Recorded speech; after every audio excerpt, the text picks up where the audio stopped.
사랑하는 영락교회 지체들에게 주 안에서 평화 인사를 전합니다. 오늘은 2023년 2월 9일 목요일입니다. 오늘의 묵상 본문은 신명기 29장 1절로 29절까지의 말씀입니다. 오늘 본문 말씀 29장 1절부터의 말씀은 이렇게 시작합니다. 호렙에서 이스라엘 자손과 세우신 언약 외에 여호와께서 모세에게 명령하여 모압 땅에서 그들과 세우신 언약의 말씀은 이러하니라.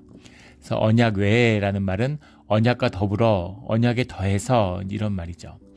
호렙산에서 주님과 언약을 맺었는데 이제 오랜 세월이 지났습니다. 38년의 세월이 흘렀어요. 그래서 이제 요단강 동편에서 요단강을 건너기에 앞서, 그리고 무엇보다 중요한 것은 모세가 이제 가나안 땅에 들어갈 수 없음을 알고 자신의 생명, 삶의 마지막, 그 마지막 남은 시간 가운데 주님 가운데 맺었던 언약의 말씀을 계속해서 증거하고 있는 것입니다. 특별히 오늘 29장의 말씀의 의미는 그 호렙산의 은혜에 참여하지 못했던 그런 이스라엘의 백성들에게, 그들에게 그 말씀의 언약을 다시 한번 갱신하는 의미가 있는 거죠. 다시 한번 약속을 확약하는 것입니다. 물론 그 약속에 참여하지 않았다고 해서 그 약속이 내게 미치지 않는 것은 아니죠. 부모가 결혼을 언약하고 부부가 됐잖아요. 그래서 가족을 맺었고 거기서 태어난 아이들은 부모의 언약 가운데 있죠. 그래서 한 가족이잖아요. 그런 것처럼 그 자녀들도 하나님과 직접 약속을 맺지 않았다고 해서 그 약속 가운데 있지 않은 것은 아닙니다. 우리도 마찬가지죠. 아브라함과 주님이 맺은 믿은 자, 주님의 자녀에 대한 언약이 오늘 우리 가운데 함께합니다. 우리가 그 언약을 믿음 가운데 주님의 자녀됨으로 그 언약을 받는 것이죠. 그래서 그 자녀들이 그 언약을 모두 가지고 있는 겁니다. 그 언약 속에 있어요. 그러나 그것을 참여하지 않았던, 호렙산의 언약식에 참여하지 않았던 백성들이 모여서 다시 한번 우리가 그 언약을 나의 것으로, 내 언약으로 내가 받습니다 라는 그 언약식을 맺고 있는 것이죠. 그런 의미입니다.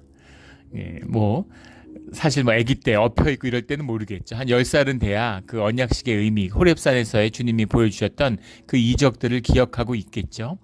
그런데 이미 40년이 지났어요. 그것을 보지 못했던 세대가 이제 40줄로 접어들고 있습니다. 그러니까 그들이 계속해서 말씀을 듣고 광야에서 주님 가운데에서 그 말씀 가운데 익숙해져 있겠죠. 그러나 그들과 함께 다시 한번 내 이름으로 언약을 맺는 겁니다. 우리 세례 같은 것이죠.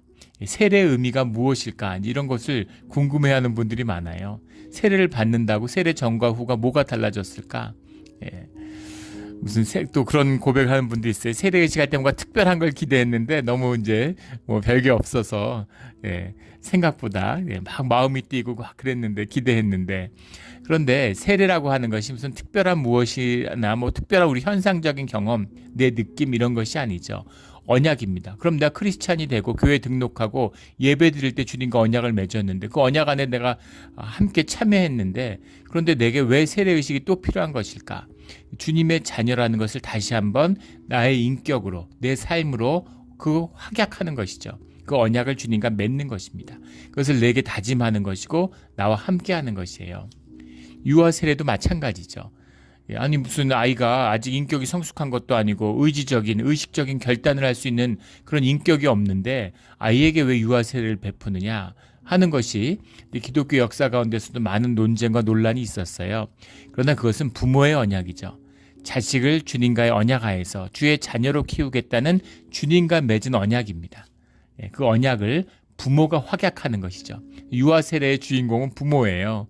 부모가 아이를 믿음으로, 주님에게 인격으로 나가서 성인이 돼서 자기 인격으로 설 때까지 내가 믿음과 말씀과 주님과의 약속으로 아이를 믿음 가운데 키우겠습니다 라고 하는 그 언약을 주님께 드리는 것이죠. 또 이 의미는 내 삶이 주께 속했고 주님의 것입니다. 주님이 내 삶을 인도하여 주시고 이끌어 주세요 라고 하는 그런 주님을 향한 나를 드리는 그런 의미도 들어있죠. 그래서 그 언약을 이제 요단강 동편 모압 지역에서 다시 한번 주님 안에서의 언약식을 맺는, 그것이 오늘 말씀의 의미입니다. 3절에 보면 너희는 곧 큰 시험과 이적과 큰 기사를 내 눈으로 보았느니라. 4절에 그러나 깨닫는 마음과 보는 눈과 듣는 귀는 오늘까지 여호와께서 너희에게 주지 아니하셨느니라. 이 4절 말씀, 3, 4절 말씀이 이제 우리 기독교 역사 가운데 여러 가지 논란이 되는 말씀입니다. 우리가 들으면 다 사실은 신앙에 아주 익숙한 주제죠. 이적을 보았는데 큰 시험 속에서 큰 이적과 기사를 보는, 우리가 눈이 있으니까 봤죠. 그런데 그것을 보는 눈을 주지 않으셨다. 이게 무슨 말일까요? 보긴 봤지만 그것의 참된 의미, 본질적인 의미, 그 섭리의 깊은 뜻, 주님의 역사하시는 깊이 숨겨져 있는 주님의 역사하심, 그 영적인 어떤 그런 내포된 의미들, 이런 것을 깨닫지 못했다라는 거죠. 말씀을 들었어요. 그랬는데 듣는 귀는 열리지 못했다. 계속 말씀을 들어요. 근데 그 말씀의 참된 뜻이 내 삶을 울리고 내 삶을 깨닫게 해서 변화시키는 능력의 말씀이 되지 못하는 거죠. 듣는 귀는 주지 않으셨다. 깨닫는 마음, 그 깊은 의미, 그것에 숨겨진 깊은 뜻을 깨닫지 못했다라는 겁니다. 그냥 잃는 거죠. 현상적이고 문자적인 의미로만 이해하는 거지, 그 깊은 뜻은 성령의 역사가 있어서 우리에게 일깨워 주실 때만 우리가 알게 되는 것이죠. 그런데 왜 큰 기사와 이적은 보게 하셨으면서 깨닫는 마음과 보는 눈과 듣는 귀는 주시지 않았을까라는 거죠. 여러 가지 이제 논란들이 많습니다. 우리 삶 가운데 그런 것이죠. 이게 전적인 주님의 주권적인 것이다. 주님에 속한 것이기 때문에 내가 노력한다고 되는 게 아니야. 내가 듣고 싶다고, 귀를 열어달라고 간절히 원한다고 해서 열리는 게 아니라 주님이 열어주시면 열어주는 거고, 안 열어주시면 안 열어주시는 거지. 그것도 맞는 말이죠. 또 한편으로는 이스라엘의 완악한 마음 때문에, 이스라엘의 사람들이 완악하고 악하기 때문에, 마음밭이 준비가 되지 않았기 때문에 주님이 열어주지 않으신 것이다. 아직 때가 되지 않은 것이다. 이런 해석도 있습니다. 둘 다 맞는 해석 같지만 둘 다 맹점이 있어요. 그러면 이스라엘이 준비가 되면 열어주시면 언제 이스라엘은 준비가 되는가? 이스라엘이 준비가 되고 준비시킬 수 있는 분도 주님이십니다.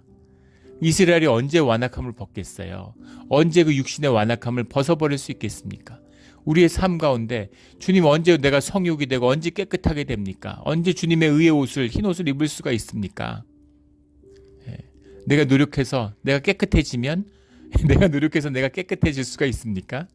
안 되는 거잖아요. 주님의 보혈이 아니면, 주님의 주권적인 의지가 아니면 우리가 있을 수 없는 일인데, 우리의 성화가 이루어질 수 없는 건데, 결국 주님이 하시는 일인데, 이런 거죠. 반대로 그럼 주님이 하시는 일이면 내가 할 수 있는 일은 없으니까, 난 아무것도 안 해도 되니까 주님이 그냥 해주시면 되는 거 아닌가? 어려운 것이죠. 어디서 만나는 걸까요? 개념적으로 나누면 끝이 없습니다. 이원론이죠. 기독교 안에도 이원론이 들어와서 이원적인 의미일 뿐이에요. 영과 육이 구분돼 있죠. 어디까지 영이고 어디까지 육일까요? 그것은 우리가 보이지 않는 실체를 인식하기 위한, 우리가 받아들이기 위한, 우리가 사고로 사물을 받아들이니까 컨셉이죠. 개념적인 현실 이해인 겁니다. 실제는 무엇이냐면 영과 육은 하나죠. 영과 육이 하나라는 걸 우리가 이해하고 머리로 생각해서 이해될 수가 없어요. 그게 뭡니까? 영과 육이 어떻게 하나일 수가 있어요? 육을 떠나서 영이 어디 간다는 건 말이 안 되는 얘기입니다. 영이라고 하는 것은 늘 육적인 것과 하나인 것이죠. 그런데 그래서 우리가 새로운 육신을 입는 거예요. 영적인 육체를 입는 겁니다. 영적인 육체는 어떤 육체일까요? 상상이 되세요? 그것이 형상과 이미지를 가졌겠죠, 당연히. 그러나 우리가 가지는 물질적인 속성하고는 분명히 또 다를 것입니다. 우리가 이런저런 생각을 해보지만 정확히 뭔지 알 수 없죠. 그것처럼 어디까지가 주님의 주권과 은혜고 어디까지가 나의 노력과 의식인지, 내 마음도 주님이 주장해 주시는 건데 어디까지가 나에게 자원하는 심령이고 어디까지가 주님이 나를 인도하시는 주님의 주권적인 개입이셨는지를 우리가 어떻게 나눌 수가 있겠어요? 주님의 성령이 내주하시는데 어디까지가 내 영이고 어디까지가 주님의 영이에요? 그건 우리 생각이 만들어내는 거짓일 뿐입니다. 이건 나누어질 수 있는 것이 아니에요. 그러나 교리적으로 주님의 주권적인, 주님의 은혜와 주권적인 구속의 역사 없이는 우리의 삶이 새로워질 수 없다는 분명한 사실과, 또 하나는 주님 우리의 자원하는 심령과 열심을 기다리신다는 겁니다. 그래서 우리는 최선을 다하고 열심히 해보는 거예요. 내가 할 수 있는 것처럼 열심을 다해보지만 그걸로 안 되는 걸 만나는 거죠. 거기서 주님의 은혜가 열리는 겁니다. 우리 여러 번 나누죠. 베드로의 통곡이 신앙의 시작이에요. 제자 삼고 귀신 쫓고 별거 다 했어요. 근데 아직 주님의 자녀는 아닌 겁니다. 주님의 것, 크리스찬이 아니에요. 다 세상이 다 주님을 버려도 저는 버리지 않습니다. 주님을 위해 목숨을 바치겠습니다. 그런데 주님을 3번 부인한 다음에 통곡이 터지는 거죠. 아, 내가 이런 놈이구나. 나는 이렇구나. 난 이렇게밖에 안 되는구나. 거기서 주님을 만나는 거죠. 주님이 내 양을 치라. 주님의 역사하심이 내 삶 가운데 시작되는 겁니다. 주님과 함께 한다고 주님의 삶이고 베드로의 삶이 아닙니까? 아니죠. 베드로의 삶이에요. 베드로의 삶이라고 해서 주님의 삶이 아닌가요? 아니죠. 내가 산 것이 아니라 내 안에 계신 주님이 산 것이다 라는 사도 바울의 고백같이 그것은 주님의 삶입니다. 나눌 수 없는 것이에요. 예. 남편이 번 돈은 다 부인 돈이죠. 예. 어디까지가 남편 돈이고 어디까지가 부인 돈입니까? 그런 것이죠. 부부는 하나예요. 그렇다고 부부가 하나라는 의미가 서로의 독립된 인격이나 삶의 영역이 없다는 것은 아니죠. 예. 그것처럼 그 하나됨의 깊은 비밀, 부부의 비밀이죠. 이 비밀이 이 말씀의 비밀이다라는 겁니다. 깨닫는 마음과 보는 눈과 듣는 귀가 열리지 않은 것. 예. 왜 열리지 않았을까? 모르겠습니다. 그러나 분명한 것은 이스라엘의 완악함도 그 이유가 있고 이것을 열어주실 수 있는 분은 주님밖에 없다는 겁니다. 사도 바울처럼 귀가 멀었는데 주님의 음성을 듣고서 주님이 귀를 열어주신 거잖아요. 사울아 사울아 왜 나를 핍박하느냐. 주님이 말씀하시는 주님, 그 귀를 열어주시는 그 주님의 역사도 있다는 것이죠. 모든 것은 주님의 은혜고 주님의 주권이다라는 것을 만나게 됩니다. 늘 주님 안에서 깨닫는 마음과 보는 눈과 듣는 귀가 열리는 우리 모두가 되기를 주의 이름으로 축원합니다. 오늘 언약을 맺는데 오늘 언약을 맺는 것도 세월이 지났으니까 많은 사람들, 대부분의 사람들이 죽었겠죠. 애굽에서 나왔던. 그리고 또 그 이후에 태어났던 또는 아기로 와서 그걸 기억하지 못했던 오늘의 언약식에 서 있는 이 사람들도 사실은 수십만이 됐을 겁니다. 그럼 실제로 60만이 모였을까? 20세 이상의 성인 남자가 다 모일 수 있었을까요? 아직은 가나안 땅에 흩어지진 않았다 할지라도 요단강 동편에서 이미 땅을 나누는 역사가 시작됐는데 다 모일 수 있었을까요? 네, 그럴 수 없었겠죠. 그리고 지금 120세가 돼서 죽음을 앞두고 있는 모세가 그들에게 육성으로 음성을 전달할 수 있었을까요? 간접적인 방식이었겠죠. 대표자들이 와서 말씀을 듣고 또 그것을 전하고 그 언약식을 맺는 그런 예식이고 주님 앞에서의 이제 예배의 절차 같은 거죠. 그걸 지킴으로 해서 모든 사람이 그 언약과 하나가 되는 그런 의식이었을 것이다 라는 겁니다. 그 말씀의 의미가 15절에 나오는 오늘 우리 하나님 여호와 앞에서 우리와 함께 여기 서 있는 자와 오늘 우리와 함께 여기 있지 아니한 자에게까지이니와 내가 이 언약과 맹세가 너희에게만 세우는 것이 아니다 하면서 여기 서 있는 자와 서 있지 아니한 자들까지 포괄한다라는 거죠. 그 약속 가운데 모두 묶이는 것이죠. 이것은 이 언약 가운데 함께한 자와 함께하지 않은 자뿐 아니라 이 후대 이민족 또 마음의 할례 받은 모든 이방 민족이 주님께 돌아와야 하는 열방 가운데 함께 맺어진 약속이죠. 주님이 다 같이 맺는 그 약속의 시작이며 약속의 끝이며 그 약속 가운데 함께하는 그 역사의 시작이다라는 겁니다. 이 약속과 이 언약을, 이 맹세를 다시 한번 주님께 새롭게 하는 것이죠. 오늘 주님 안에서의 맹세와 언약, 믿음의 약속을 새롭게 하는 오늘 하루가 되기를 주의 이름으로 축원합니다. 18절에 너희 중에 남자나 여자나 가족이나 집하나 오늘 그 마음이 우리 하나님 여호와를 떠나서 그 모든 민족의 신들에게 가서 섬길까 염려하여 하며 독초와 쑥의 뿌리가 너희 중에 생겨서 독초와 쑥의 뿌리가 너희 가운데 생긴다. 19절에 이 저주의 말을 듣고도 심중에 스스로 복을 빌어 이르기를 내가 내 마음이 완악하여 젖은 것과 마른 것이 멸망할지라도 내게는 평안이 있으리라 할까 함이라. 두려움이 있다는 겁니다. 그 안에 염려가 있다는 거죠. 뭐냐면 독초와 쑥의 뿌리가 너희 중에 생길까봐 염려한다라는 거죠. 독초라고 하는 것은 로쉬라는 말인데 로쉬라는 말은 이제 그 원뜻은 이제 비터니스예요. 쓴 거 아주 이 고통스러운 거. 이런 비터니스입니다. 영어로 하면 rush. 근데 이것이 일반적인 모든 독을 의미하는 것이기도 한데 일반적으로 여기서 독초와 쑥이 같이 나올 때 이 rush라고 하는 것은 양귀비를 의미하는 것이었다고 해요. 양귀비, 앵속이라고 그러죠.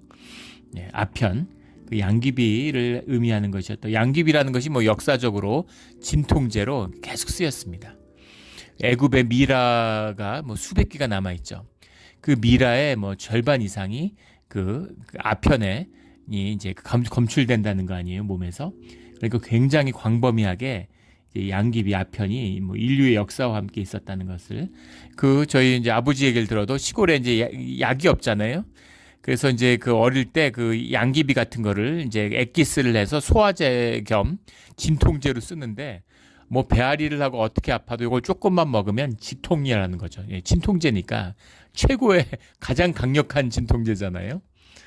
예, 우리가 병원에서 쓰는 몰핀의 100배 이상 센 그런 진통제니까 배 아프고 이런 거 아무것도 아니었겠죠. 그리고 양귀비 잎을 갖다가 이렇게 삶아가지고 그걸 여름에 이제 소가 일을 하니까 힘들잖아요. 하루 종일 막 덥고 막 밥 갈고 이러니까. 그래서 그거를 삶은 거를 소 여물하고 섞어가지고 같이 먹이면 소가 힘이 펄펄 나가지고 일을 잘하고 이제 이런 것이었다고 그런 말씀을 들은 기억이 나요. 양귀비라는 것이 뿌리 깊었다라는 것. 쑥이라는 것은 이제 라나흐라는 건데 웜우드죠. 웜우드. 예. 웜우드라는 게 쑥인데 쑥과 양귀비입니다.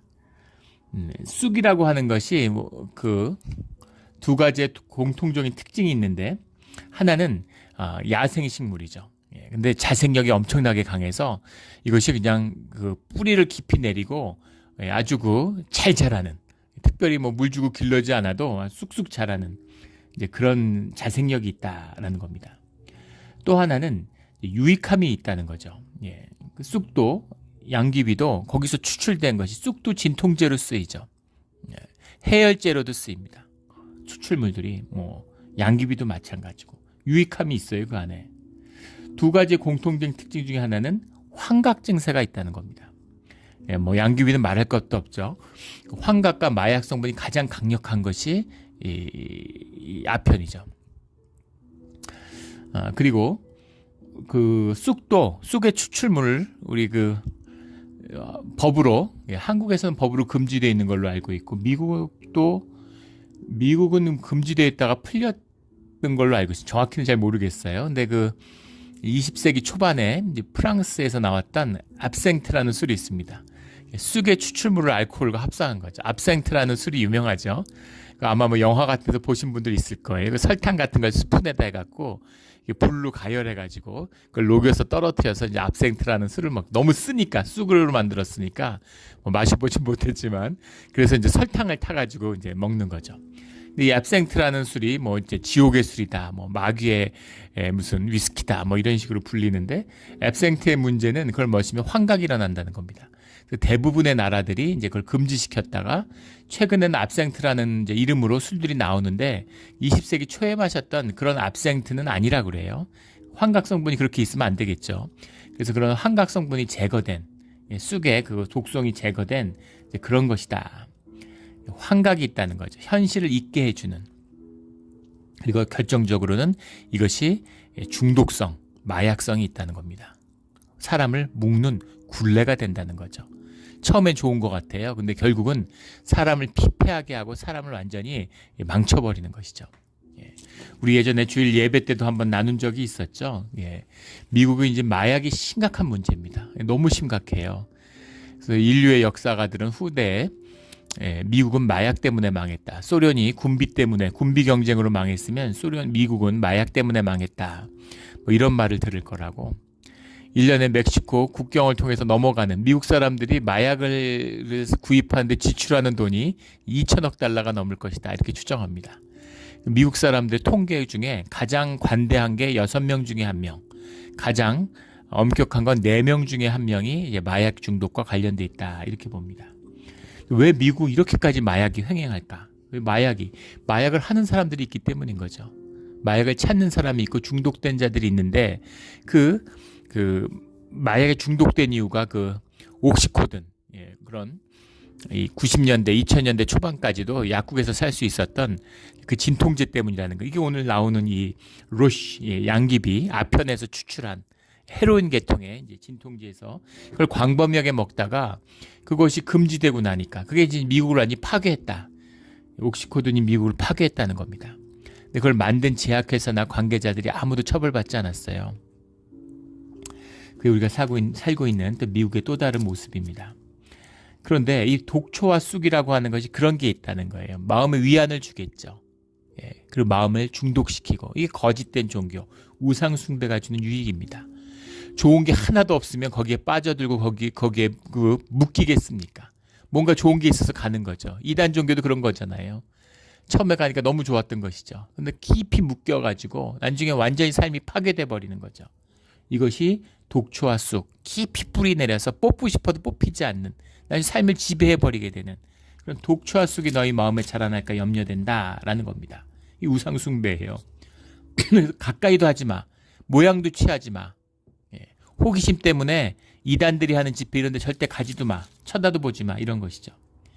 근데 그 독초와 쑥이 뿌리를 내리면 어떻게 되느냐. 저주의 말이, 세상에 저주가 임하는데도 심중에 스스로 복을 빌어. 내가 내 복을 빌어요. 내 복을 주님이 주장하여 주고 복의 근원이 주님이 되시는 게 아니라 내가 복을 비는데 뭐라고 비느냐면 젖은 것과 마른 것이 멸망할지라도 젖은 것과 마른 것이 뭐냐. 이것도 뭐 여러 논쟁이 있죠. 어떤 사람은 뭐 젖은 것은 그런 음습함, 정욕 같은 것이고 마른 것은 우리의 갈라진 메마른 마음, 인색한 마음이다.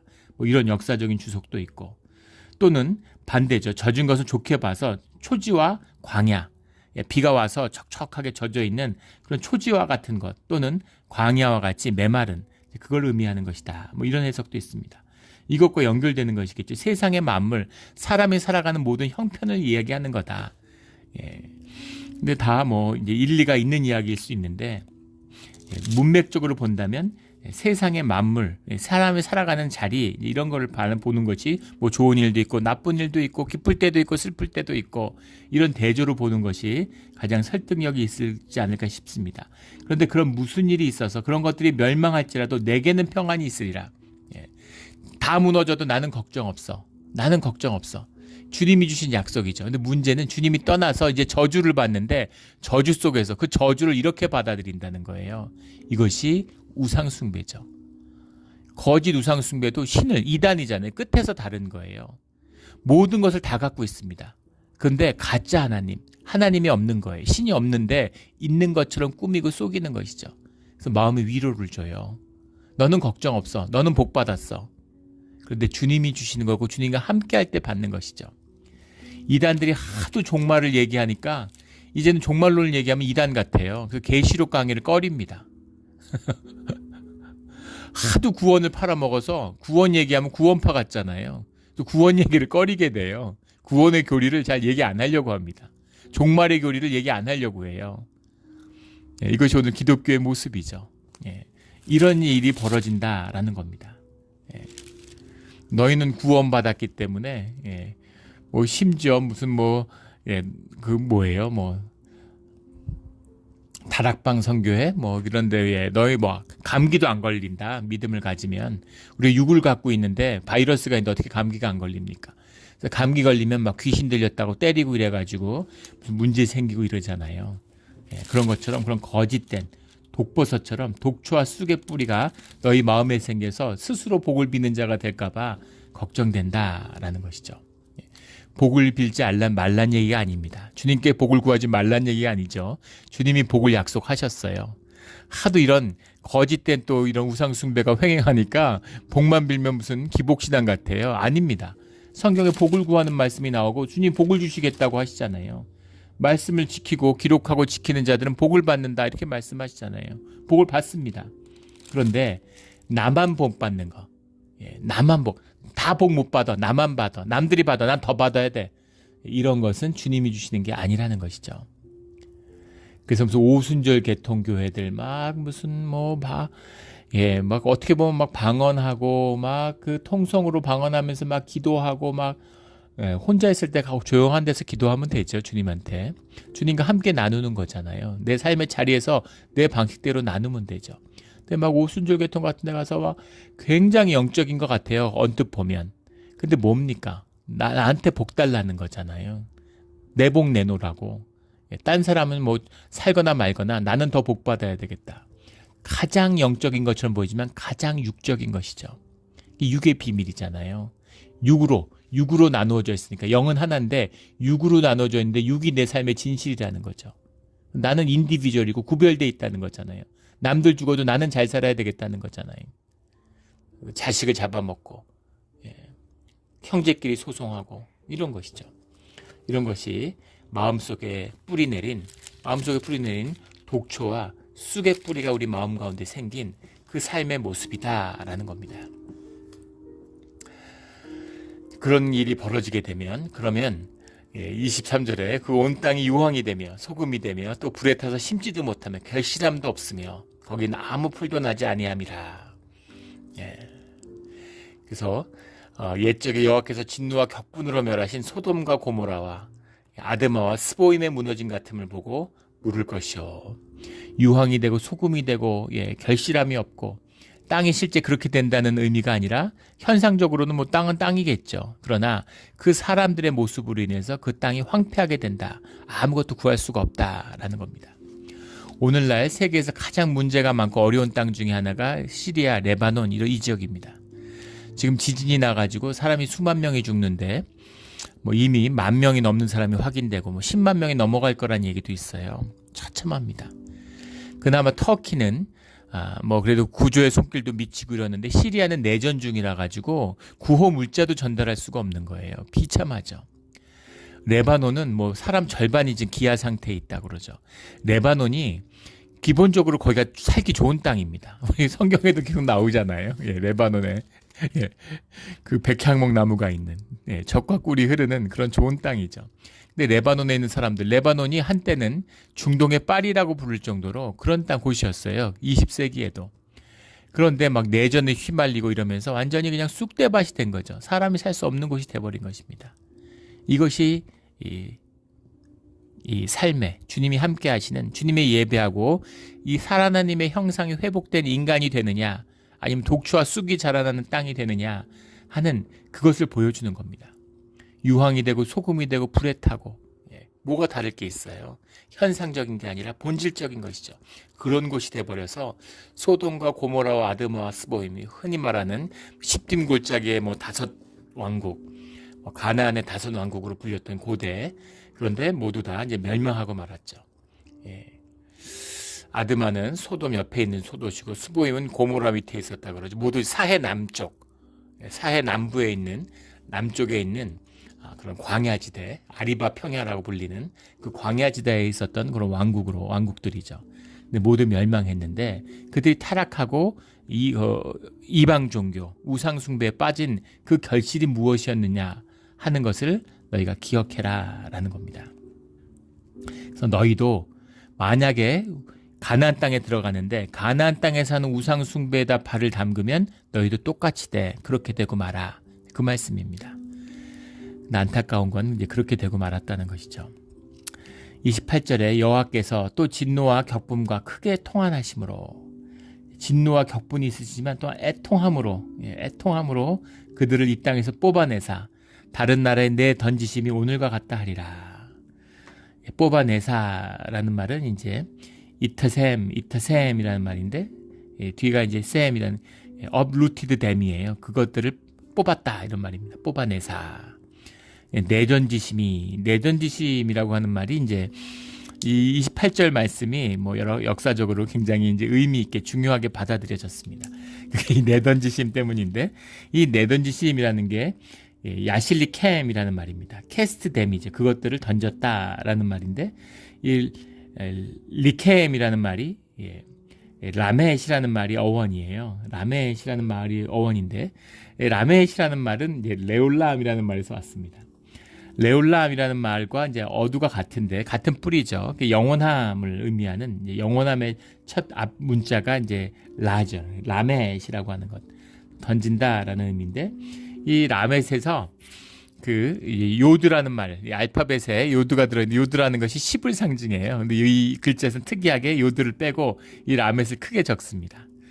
예, 그 요드를 빼는 이유는 요드라는 것이 이제 알파벳에는 히브리 알파벳엔 숫자가 달려 있죠. 예, 그래가지고 우리가 이제 성경에 보면 그 숫자의 의미로 이렇게 풀어내는 이제 그런 이 히브리어를 읽는 또 다른 이제 전통이 있죠. 예. 수적인 의미와 또 이제 영적인 의미와 이제 문자적 의미 세 개가 다 풀어져야 히브리의 성경의 말씀을 바이블의 말씀을 이제 제대로 습득했다 이렇게 유대 전통에서 이야기합니다.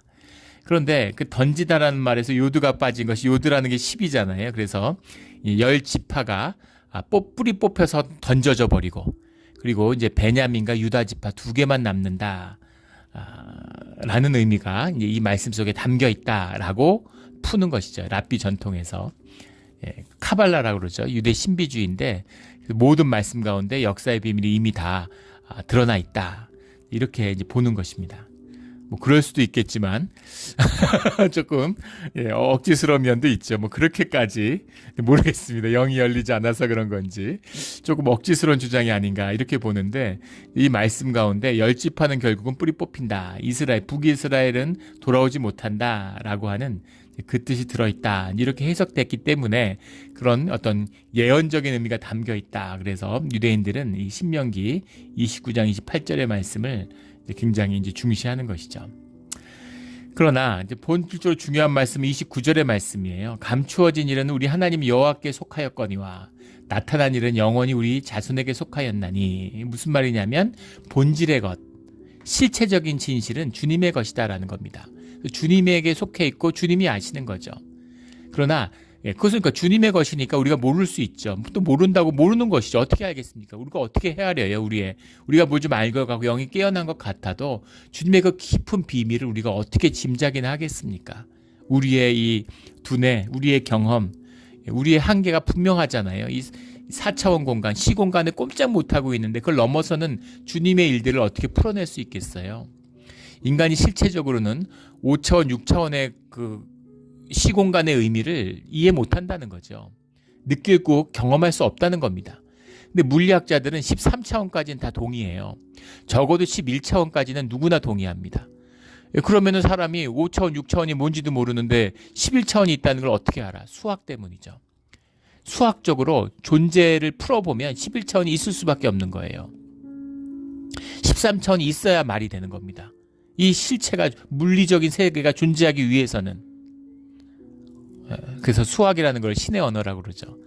인간의 두뇌를 왜 이렇게까지 복잡하고 고도로 만들어 놓고 왜 그랬을까? 하나님을 이해하고 하나님의 비밀을 알게 하기 위한 것이다 라고 저는 믿습니다. 그게 아니면 우리가 먹고 살려고 생존하려고 하면 뭐하러 그렇게 복잡하게 하겠어요? 왜 이렇게까지 깊은 이렇게까지 여기 그 두뇌를 줬겠습니까? 영을 불어넣어 주시고 영을 담을 수 있는 주님과 대화하고 교통할 수 있는 존재를 만들어주기 위하심이죠. 그렇다 한더라도 11차원, 13차원보다 더 큰 하나님을 우리가 그 뜻을 다 어떻게 알겠습니까? 몰라요. 그것은 하나님께 속한 것이라는 겁니다. 근데 중요한 것은 뭐냐면 나타난 일, 주님이 드러내신 일, 주님이 우리 땅 가운데 드러내신 섭리의 역사, 이것은 영원히 우리 자손에게 속하였나니 그것은 우리가 알고 익히고 우리가 그것을 기억해야 된다는 것이죠.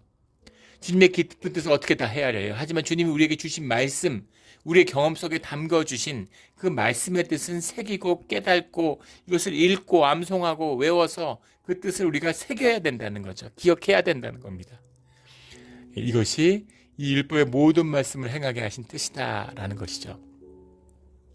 이 말씀의 뜻을 깨달아 우리 주님의 십자가 앞에 우리를 십자가에 못 박아서 우리 마음속에 독초와 쑥을 다 뽑아주셨어요. 두 번 다시 우상숭배 거짓의 땅으로 돌아가지 않는 세상의 종로로 타지 않고 주님의 자녀로 살아가는 주님의 뜻을 기억하며 언약 속에서 살아가는 우리 모두가 되기를 주의 이름으로 축원합니다. 아멘. 기도드리겠습니다. 하나님 아버지 감사합니다. 귀한 말씀 주시니 감사합니다. 우리가 수천 년 전에 준 말씀을 오늘 기억하고 또 말씀 속에서 주님의 뜻을 새기는 것처럼 늘 이 말씀을 잃지 않고 영원토록 주 안에서 말씀으로 살아가는 주의 자녀가 되게 하여 주시옵소서. 독초와 쑥에게 마음을 내어주는 일이 없는 주님께 속한 자로 살기를 소원합니다. 감사하며 예수 그리스도 이름으로 기도드렸습니다. 아멘.